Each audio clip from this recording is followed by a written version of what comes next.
The nature of darkness.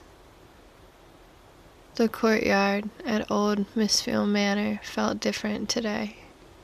Quieter, somehow. Not from the absence of sound, but from the easing of something within me. Perhaps it was simply settling in.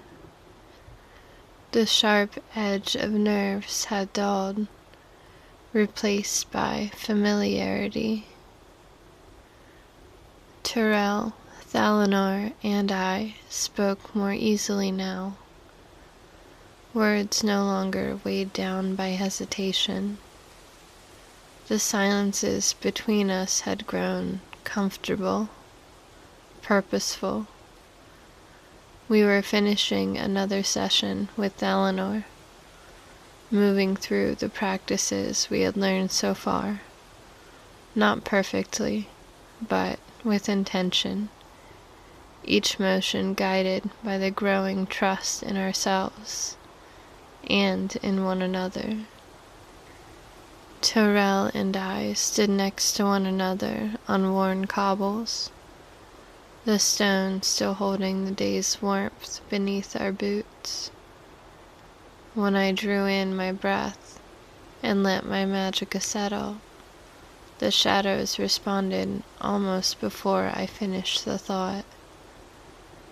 A dark ribbon unfurled in front of us, smoother than it had been before, less fragile. It no longer felt like something I was shaping with effort, but something that recognized the shape I offered it. We walked the path of darkness of one another's together, once, then again, each of us taking turns in feeling one another's energy in the paths. Confidence was gaining. Each time it held longer. Each time the edges wavered less. Thalinor studied the fading traces of shadow with quiet attention, as though listening to something only he could hear.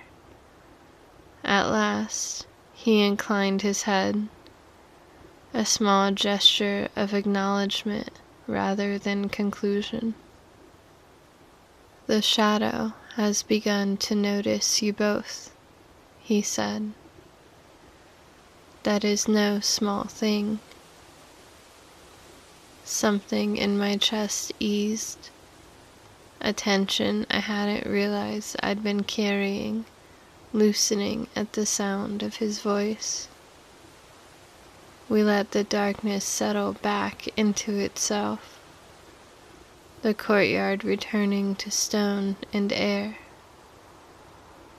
Thalinor's gaze moved between us, thoughtful, unhurried.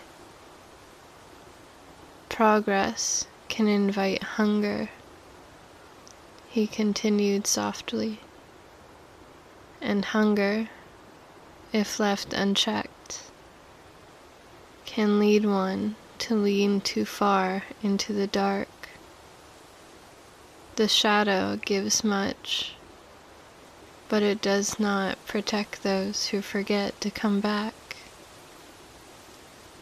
His eyes lingered on me a breath longer than it did on Tyrell, not with judgment, but with a kind of knowing stillness.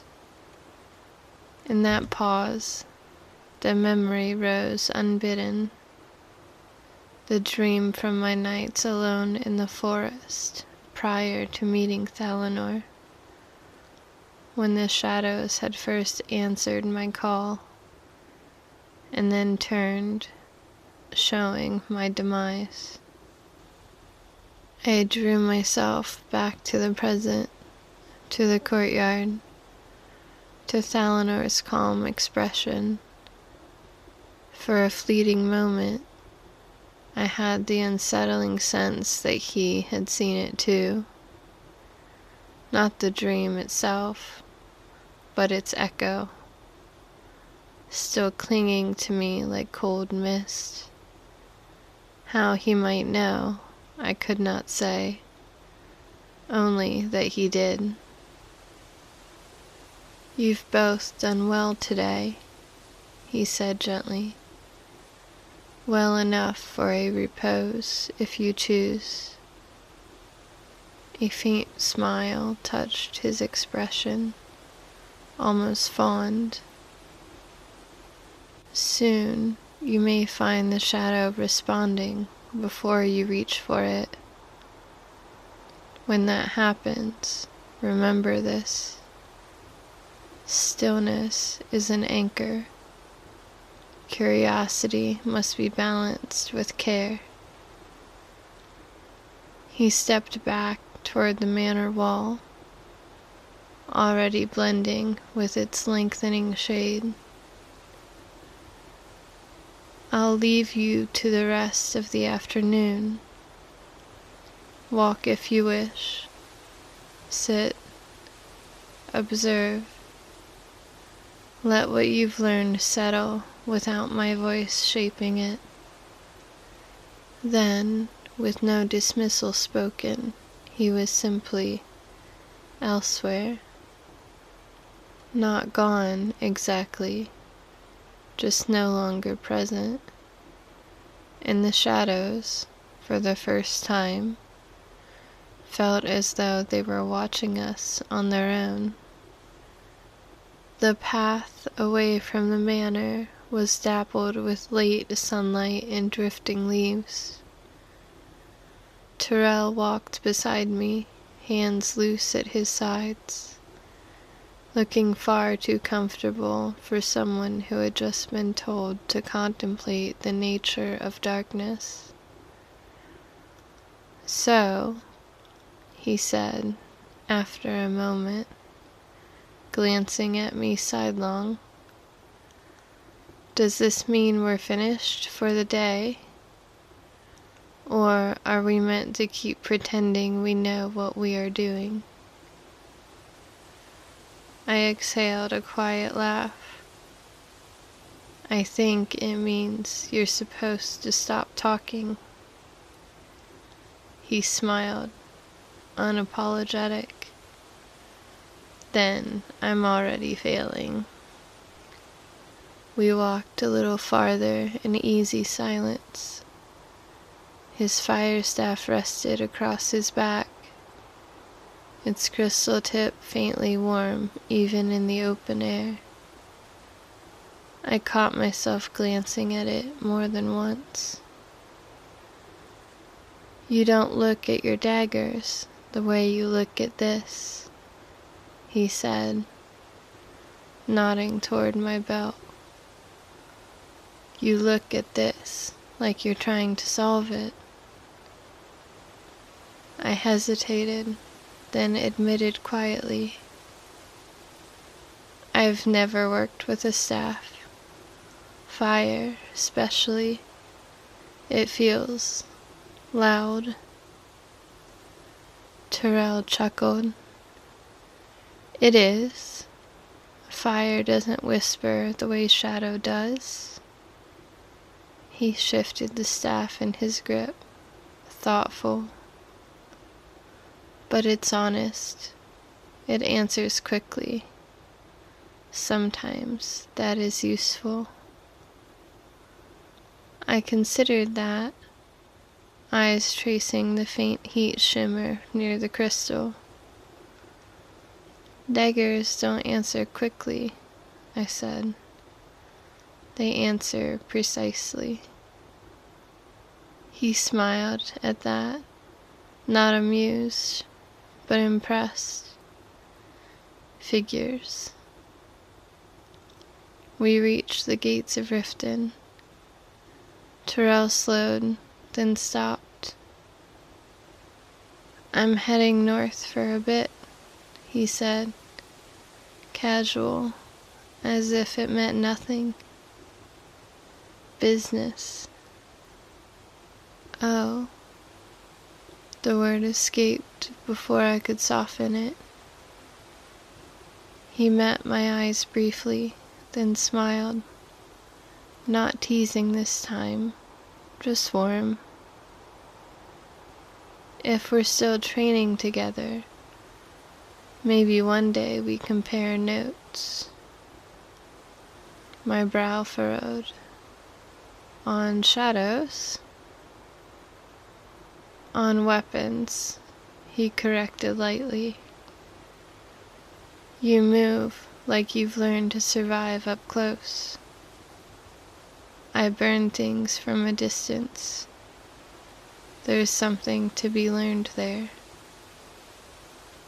My heart skipped, not from expectation, but from the unexpected respect in his tone.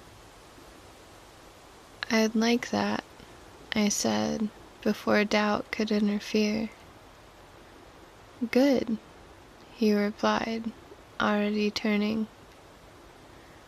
Don't disappear completely, Sadris.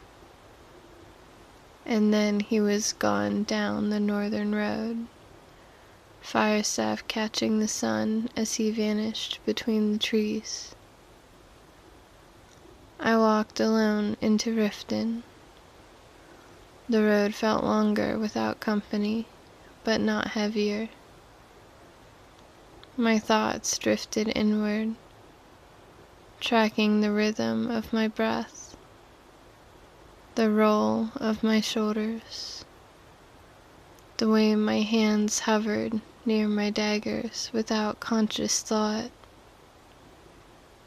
Each movement felt deliberate, even when I wasn't trying to be.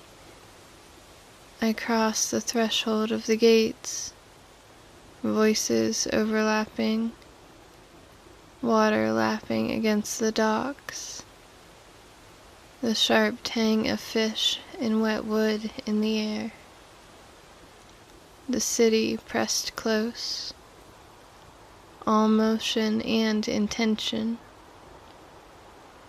People flowed around one another like water, and for a moment I felt the familiar urge to shrink, to tuck myself into the edges and go unnoticed. Without thinking, I slowed. The press eased. I adjusted my stride, shifted my weight, let my gaze soften rather than fix. Conversations slid past me. Eyes glanced, then moved on. It wasn't invisibility, not quite, but something gentler. A sense of not being worth the effort to notice. I became aware of my body in a way I never had before. How tension drew attention. How stillness invited it. How motion, when chosen carefully, could slip through the cracks of a crowded street. I paused near the canal, resting a hand on the wooden railing. The water reflected the sky in fractured pieces, shadow and light breaking and reforming with every ripple. I hadn't cast anything. I hadn't asked. Yet the shadow lingered close, like a breath just behind my shoulder, not answering, not obeying, just a shadow. I straightened slowly, a quiet thrill settling into my bones. Whatever waited ahead, I could feel the path forming beneath my feet, and, it seemed, I trusted myself to walk it.